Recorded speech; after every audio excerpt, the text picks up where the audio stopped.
The date of May 11th, 1935 should be regarded as a milestone for rural Americans, for it was on this day that President Franklin D. Roosevelt, by executive order, created the Rural Electrification Administration. When this program began, only 10% of America's farms had electricity. Today it is rare to find a rural home, farm, or business not reliant on the benefits and comforts of electric service. The November 21st, 1935 Park Region Echo tells of a meeting held at the high school in Alexandria. Rural electrification plan in Douglas County okayed by mass meeting. 350 farmers asked government aid for farm lines. That headline summarized the farmers' feelings at the time, and they expressed their desire for electricity by signing a petition for a cooperative line in Douglas County. Douglas County Light and Power was incorporated November 30th, 1935, electing first board of directors. In early 1936, the cooperative began its campaign to sign up farmers for electricity. Getting farmers to sign up wasn't always that easy, as Bob Henning of Miltona recalled.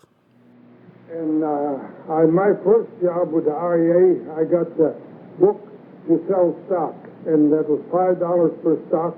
But the people were so poor in them years, they didn't have the $5, so I said, give me $2.50, then I'll give you a share of stock. And then went on that way, and I went from farm to farm, and some places, they just about chased me off of their yard. When it was first started, of course, one thing that made it so bad, the people didn't have no money in the 30s. They didn't have money. One fellow even told me, I don't have any money.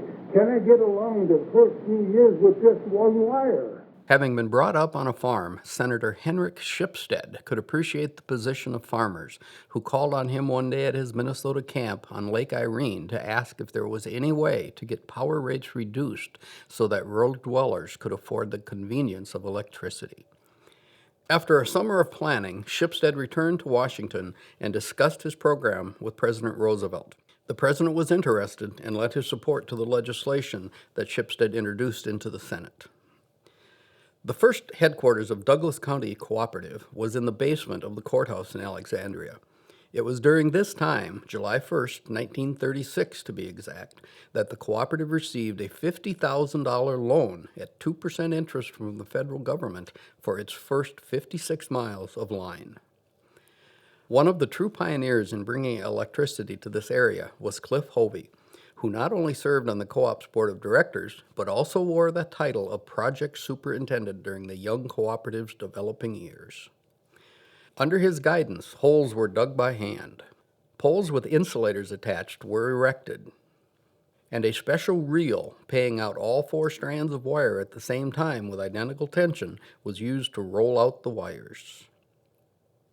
On June 1st, 1937, the first wire of Douglas County's lines were strung on poles 7 miles northeast of Garfield. John Wilkin, who served as board president for 18 years, is pictured here climbing the first pole. This first line is known as the Shipstead-Hovey line and extended from LeGrand Township in Douglas County to the east side of Lake Irene, where Senator Shipstead's cottage was located. With its completion in September 1937, 45 farms were powered by the growing cooperative from Douglas County. The Art Floating Farm near Lake Brophy was the first farm to have its power turned on by Runestone Electric. This occurred September 8, 1937. Brophy Lake Resort is now at this location. Meta Schempf was born and raised in Douglas County and recalls the day the lights came on. In 1937, the REA built lines north of Alexandria along what is now County Road 34. It was very exciting as they put up those big poles and brought rolls and rolls of wire along the driveway. Since I was 4 years old, I was kept far back out of the way. My father had the foresight to buy some books in order to learn how to wire the farm buildings. He then stocked up on wire, switches, outlets, motors, light fixtures, breaker switch boxes, etc. We had three-way switches and fluorescent light fixtures, all purchased just before World War II. With all the rationing, we would have had to wait several years until the war was over in order to get electricity. But in May 1942, shortly after the United States was involved in the war, my dad had completed the wiring and conversion of the washing machine and the well and the milking machine all to electricity. The inspectors came and they checked to see that he had done everything correctly. And then they turned the power on. You can only imagine what it was like, day and night. We all rejoiced in getting several appliances, like the refrigerator, the vacuum cleaner, and the iron. Once in a while, during a power outage, we had to milk the cows by hand and carry the lantern around to feed the animals. We then remembered how glad we were to have electricity. Now, the original 80 acres of our farm has been 120 years in our family. I'm almost 80 years old and realize, well, I may live in Michigan, but I still have strong ties to the land in Douglas County. The location of the Cooperative's headquarters has changed several times since its beginning in the courthouse. From that location, it moved to Washington School, where it shared quarters with the county agent, to an office over the First Farmers National Bank, where it remained for 2 years. In November of 1938, Douglas County Light and Power Association moved to this building, sometimes referred to as the Landine or Myers Building, on North Broadway in Alexandria, where Fort Alexandria now stands. Yet another location change took place in 1944 when the association moved into this building on Fillmore Street. Then, in 1951, Runestone Electric moved into its present building. The Cooperative will be relocating its headquarters to the current Operations Center south of Alexandria on Highway 29 in the summer of 2013. In the early 1940s, the Douglas County Cooperative was busy wiring country schools and churches. Poles Reach Alexandria was the headline in September 1946 newsletter, and material scarcity during the war years made a scene like this a happy one. For a brief one-year period, the association's name was changed to Douglas County Electric, but in June 1949, the name of the cooperative was officially changed to Runestone Electric Association, recognized the cooperative's expansion beyond Douglas County. This man, Joe Perino, became the association's second manager, replacing Cliff Hovey as manager in April 1953. Hovey's term as manager had seen the cooperative grow from 50 miles of line to 2,200, and from a $50,000 project to one that was worth nearly $3 million. The Willie Wirehand free bulb replacement program was implemented in 1957. The insignia represented the rural electric cooperatives and was the counterpart to the private utility's Ready Kilowatt symbol. Under this program, Runestone members received a free bulb if the one they had purchased from Runestone burned out. In 1960, Runestone built an all-electric home in Alexandria's Crestwood Hills.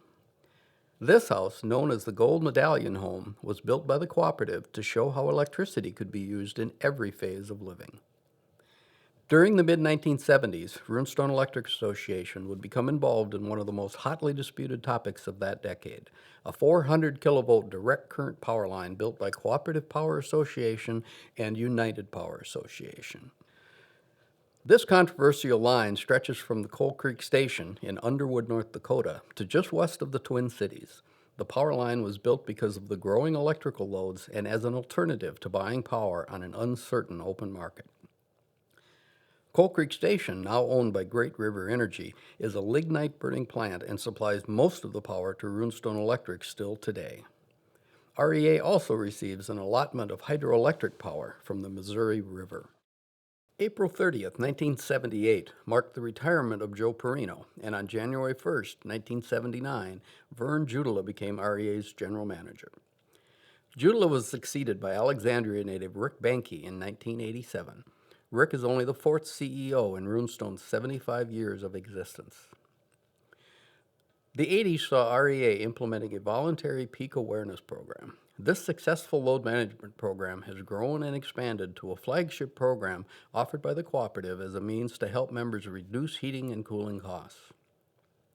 Diversification describes the 1990s as Runestone Electric braced for the possible effects of restructuring the electric industry with deregulation. Although Minnesota did not proceed with deregulation, REA entered into a number of partnerships and subsidiaries, including REA ALP Internet Services, Heartland Security, Star Energy Services, REA Electrical Contracting, and Ellingson Plumbing, Heating, and Air Conditioning. By 2012, Runestone's active participation in subsidiaries included Heartland Security and Star Energy Services. One important core value of Runestone Electric is being committed to the communities we serve. Numerous programs have come and gone over the years, including the first electric cooperative in the nation to offer a group life and hospitalization insurance plan for its members. The Caring Member Program, a precursor to Operation Roundup. Care Call Phones, support of 4-H and other rural youth activities. Mutual aid to communities locally and across the country following natural disasters. And the introduction of the Co-op Connection Card. Electricity itself has not changed in 75 years, but the business of selling electricity has sure run the gamut. From a cooperative actively promoting the increased use of electricity to a mandated business model that strives for the conservation of energy. Celebrating the cooperative way of life has been a tradition at Runestone Electric. 2013 will mark the 40th year of the Coal Creek Tour, in which members are able to visit the power plant and supporting facilities that deliver safe, reliable electric power to their homes, farms, and businesses. Another annual event is the Member Appreciation Pancake Feed, held Saturday of the Douglas County Fair at REA's Operations Center. The Pancake Feed brings friends and neighbors together for a morning of great food and fellowship. Annual meetings have typically drawn huge crowds over the years, as this photo indicates. Although the crowds are smaller today, the importance of the annual meeting remains. Many members look forward to their capital credit check each year. Sharing dividends, known as capital credits, is another important difference that sets electric cooperatives apart from other power companies. From its humble beginnings as the Douglas County Light and Power Association with 50 miles of line, the present organization of Runestone Electric Association has grown to a cooperative having nearly 3,000 miles of line, serving over 13,500 members. Runestone Electric Association's mission is to provide the member owners with reliable electricity, superior customer service, and innovative energy solutions at competitive prices. Runestone Electric Association has overcome many obstacles in the past 75 years. It was born during the years following the Depression and drought. It survived the shortages of World War II. No doubt the cooperative will see as many changes in the next 75 years. But it seems safe to say that this member-owned association, which brought electric power to rural homes and farms, will continue for years to come with dedicated employees, working hard to be a trusted and innovative leader while providing exceptional services to their members.